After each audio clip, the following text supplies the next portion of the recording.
Digital content consumption is rapidly growing as a result of easy access to smart devices and affordable mobile data plans. With this, there is a rapid growth of the OTT players and has disrupted the world of entertainment. Hello and welcome to VARINDIA News Hour.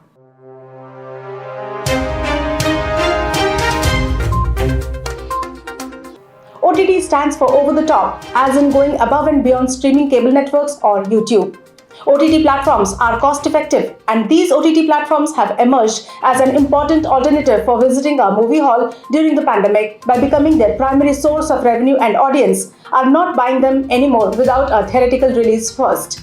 According to an Eros Now KPMG report, an OTT viewer in India spends approximately 70 minutes per day on video streaming platforms with a consumption frequency of 12.5 times a week.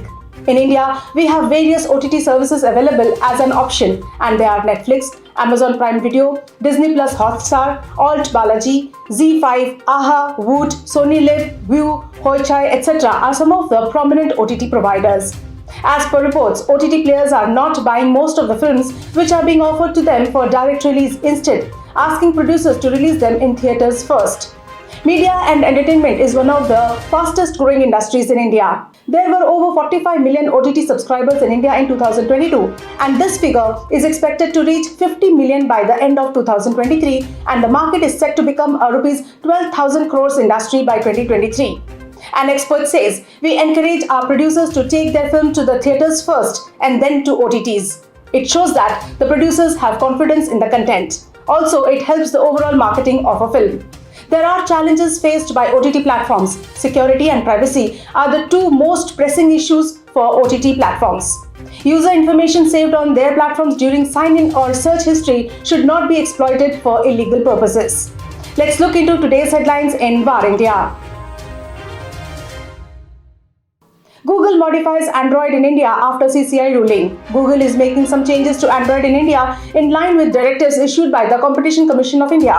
The recent modifications includes OEMs will no longer be forced to pre-install the entire suite of Google apps on their phone. They will be able to license individual Google apps for pre-installation. Additionally, Android users will no longer have Google as the default search engine option. They will get more customized options as they can now choose their default search engine via a choice screen.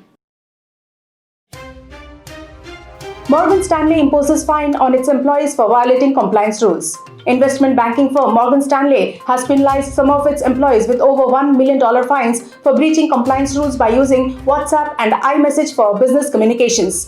Ironically, Morgan Stanley itself has had to pay millions of dollars in fines for previous SEC violations related to the use of consumer messaging apps for business purposes. Morgan Stanley was among the more than a dozen financial services firms fined and had to pay more than $200 million. CBI files case against GTL Ltd directors and bankers. The Central Bureau of Investigation has registered a case against GTL Ltd, some unknown bankers and directors, for allegedly deceiving a consortium of banks for an amount to the tune of Rs 4,760 crores by creating an array of shell firms to divert bank money. To facilitate the fraud, the offenders allegedly created various vendor companies in collusion with GTL Ltd. Among the banks, ICICI Bank has an exposure of Rs 650 crores to GTL Ltd, Bank of India Rs 467 crores, and Canara Bank has Rs 412 crores.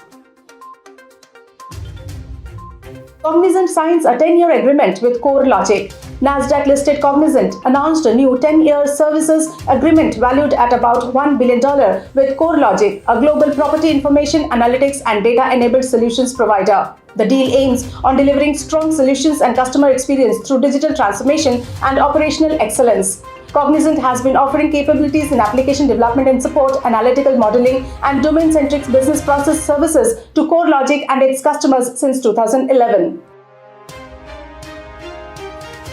GitHub crosses 100 million developers. Microsoft-owned open-source developer platform GitHub has reached 100 million members globally, crossing 10 million in India, making it the second largest developer community on GitHub behind the US. In 2015, almost a third of developers on GitHub were from North America. In Brazil, over 3 million new developers use GitHub. With this rapid growth, GitHub predicts that users in India will match the current US GitHub developer population by 2025.